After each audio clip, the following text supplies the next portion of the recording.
Hello everyone, welcome to our second mini blog. আশা করি তোমরা সবাই খুব ভালো আছো। আর আজ তোমাদের সাথে যেদিনের ছোট্ট ভিডিওটা শেয়ার করছি, সেদিন আমরা একটু বাইরে খাওয়া দাওয়া করতে গেছিলাম। আর যখন আমরা যাচ্ছিলাম তখন জানো তো সানসেট হচ্ছিল, তো আকাশটা এত সুন্দর লাগছিল, মানে আমরা দাঁড়িয়ে তো অনেকক্ষণ আকাশটাকেই দেখছিলাম যে কি সুন্দর লাগছে। ওহো, দেখছো কোথাও যে যাচ্ছি সেটাই তো তোমাদেরকে বলা হলো না। আমরা আজকে এসেছি ম্যানচেস্টারে চিট অ্যান্ড চ্যাট বলে একটা ইন্ডিয়ান রেস্টুরেন্টে।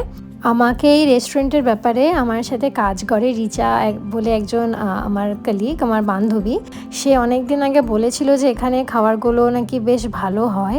তাই জন্যে আমরা ভাবছিলাম অনেক দিন ধরেই যে যাব, তো সেদিনকে ফাইনালি আমরা চলেই গেছিলাম। আর গিয়ে আমরা অর্ডার করে দিয়েছিলাম হচ্ছে কাশ্মীরি পিঙ্ক টি, আর চাটা ভীষণ ভালো খেতে ছিল। তো তারপরে আর কি আমাদের খেয়ে এত ভালো লেগেছিল যে তারপর আমরা ডিসাইড করলাম যে আবার আমরা মশালা টিটা অর্ডার করি, কারণ আমরা দুজনেই চা খেতে খুব ভালোবাসি।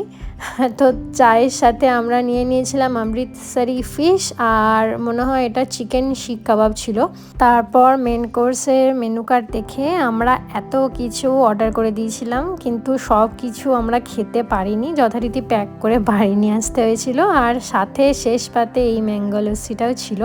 আর ওখানকার অ্যাম্বিয়েন্সটা এমন ছিল, আমরা দুজনেই প্রচণ্ড এনজয় করছিলাম। ভেতরে মিউজিক বাজছিল, আর মানে একদম মনে হচ্ছিল যে ইন্ডিয়ার কোনো রেস্টুরেন্টে বসে আছি আর আমরা এনজয় করছি। মানে মনেই হচ্ছিল না যে আমরা বিদেশে কোনো রেস্টুরেন্টে খাচ্ছি।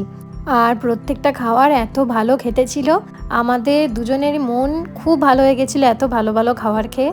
আর সেদিন খুব একটা বেশি ঠান্ডা ছিল না, আর খুব সুন্দর একটা ফুরফুরে হাওয়া দিচ্ছিল, তাই আমরা বাইরে একটু হাঁটছিলাম। আর বেরিয়েই তার পাশে দেখলাম এরকম কিটেন বলে একটা রেস্টুরেন্ট আছে, যেটা দেখে আমরা একটু হাসাহাসি করলাম।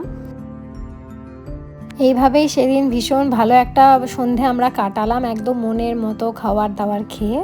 আর তোমাদের সাথে শেয়ার করে নিলাম। তোমাদের যদি আজকের ভিডিওটা ভালো লেগে থাকে তাহলে অবশ্যই একটা লাইক করে দিও। ভালো থেকো সবাই, দেখা হবে পরের কোনো মিনি ব্লগে। বাই।